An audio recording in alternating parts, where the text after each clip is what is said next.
Tool International says that going with my father to the farm is child labor. Are you going to agree to it? But let me drift. Mine Workers Union, some workers of Goldfields, Ghana, are concerned about their opportunity to unionize, particularly the Takwa mines. Will you give them a collective bargaining certificate? And will you extend same to other mine workers across the country? I didn't get the question very well, but if my understanding or what I heard is what you actually meant, I don't think that anybody in the right sense of the word can deny a worker from having a union at the workplace. It is the right of the worker. We take particular interest in Goldfields at Takwa. Chama, my final question. Pensions. Is government owing the 12th worker group? You made reference to 3.1 billion, which was in the temporary pension fund account. Beyond it, there's been some accumulation of debt. You have an idea what is outstanding in terms of owings to those pension funds? I don't have an idea, but the system has been that just like any other payments which are done from consolidated fund, oftentimes they will allow for time to value the. Does government owe? I know government owes SNIT, but I don't know. How much does government owe SNIT? I don't have idea as to the total contract. Does government owe the category of public sector workers on the 3-tier pension scheme under Act 766? And when will you create regional offices of the National Pension Regulatory Authority for the rest of the regions to be served? I'm done, Chairman. I wish the nominee well if he's able to respond to this. I would say, you know that the National Pensions Regulatory Authority is gradually opening offices in the regions. The Tamil one was supervised by you, but we have also added Sunani, Koforidua, and I think Takradi. So we are moving on. Bolga and Wa. The turn will come. Now, Savannah region, you have to.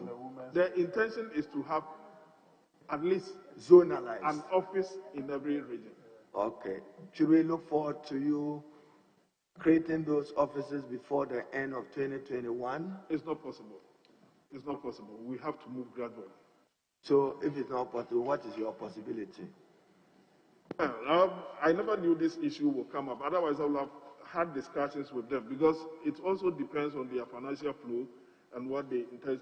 Are you still supervising the MPRA, or it's gone back to the Minister of Finance? Or you are jointly supervising them? We are still supervising them. All right.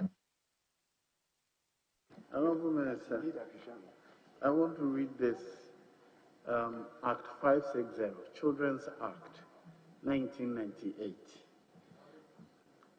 Employment of children. Yes, Part 5, Employment of Children, Child Labor. Section 87, Prohibition of Exploitative Child Labor. 1. A person shall not engage a child in exploitative labor. 2. Labor is exploitative of a child if it deprives the child of its health, education, or development. When you say tools, Ghana's own tools, are these the tools we're talking about? It expands this. For instance, if you're talking of a work which will not affect the health of a person, how do you define a particular work affecting the health of the person? It depends on how you look at the work. So, for instance, if you look at the hazardous activity framework that we have developed for ourselves, for instance, if a farm is being sprayed, and then you have a child operating within that spraying exercise, the chemical is injurious to the health of the child. So that child is said to be working within an injurious environment. A machete for a child that is less than, say, 13 years to use a machete, it can be injurious to the health of that child. So that is also classified as something that can harm the child.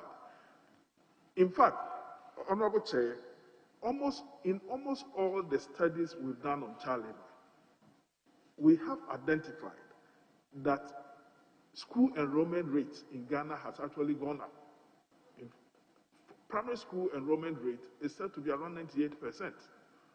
That of JHS is also around 92, 94. And now that we have even added free SHS, more and more children are going to school. And not just going to school, but they are also being retained in school. But then the study also shows that in spite of all this effort that government is doing and making available to these children opportunities to school, they still combine elements of work with the schooling that they are doing. And that is the worrying aspect, because during vacations and weekends, you see most of these children being deployed at the workplace. And that is something we may have to work on to actually educate our people to stop. Very well. The Children's Act has minimum age for hazardous employment. What is hazardous employment? I think that is the law of Ghana. And we should not go beyond this to accept any internationally accepted standard. Because when you study globalization, the kind of standards they appear to set for the whole world, it's unfair. What they have done and reached the top, they take off the ladder and they say climb up. So we should be careful what we accept as international tools. That's what I wanted to comment. Thank you. Thank you for attending upon the House. And you will hear from us. Thank you, Honorable Chair. Thank you, Honorable. You are discharged now. I thought we'll be able to finish in time to enable me submit the other documents, which I said I will submit. Don't worry, you will bring them to us. I want to assure you that if even I'm unable to bring it today, tomorrow.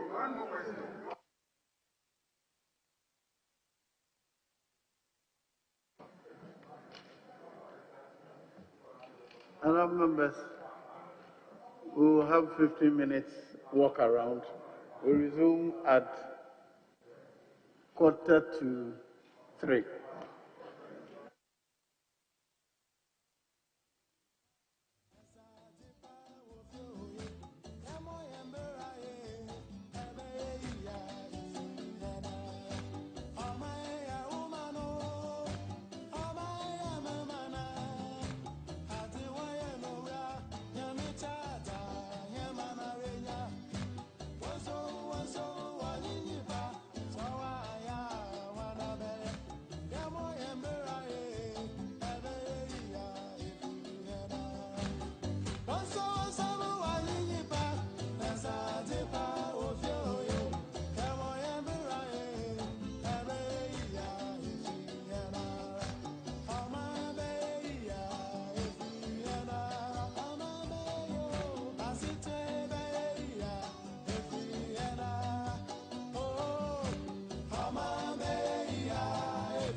district where these armed robbers attack them, break them after taking all their monies.